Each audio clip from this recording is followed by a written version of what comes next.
நிமிடக் கதை. அந்த பெண். நகரத்தின் மையப்பகுதியிலிருந்தது அந்த அசைவ ஹோட்டல்.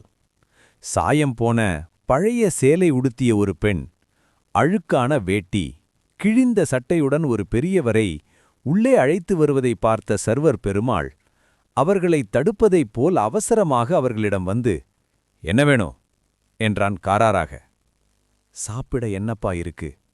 அந்த பெண் கொஞ்சம் தயக்கமாக கேட்க, "chicken biryani, chilli chicken, mutton சுக்கா, மீன் வறுவல்."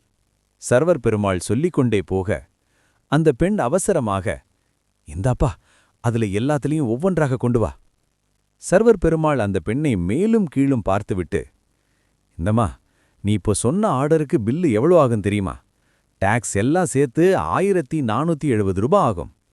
சர்வர் பெருமாள் சொன்னதை கேட்டு அந்த பெண்ணுக்கு எந்த அதிர்ச்சியும் ஆனதாக தெரியவில்லை. மாறாக, "ஊர்லிருந்து என்ன பார்க்க வந்த எங்க அப்பாவை ஒரு வாய் சாப்பாடு கூட போட விடாம, அவ்வளவு ஏன் எங்க அப்பாவை வீட்டுக்குள்ளேயும் விடாம வெளியே துரத்திட்டான் என் புருஷன். என்ன பெத்து கஷ்டப்பட்டு வளர்த்து ஆளாக்கின எங்க அப்பாவுக்கு தானே செய்றேன். நீ காசை பத்தி கவலைப்படாத, நான் சொன்னதெல்லாம் கொண்டு வா." கண்களில் வழிந்த கண்ணீரை துடைத்துக்கொண்டே மொத்த பணத்தையும் டேபிள் மேல் வைத்தாள் அந்த பெண். கலங்கி போய் நின்றான் பெருமாள். எழுதியவர் சரவணன் சூர்யா.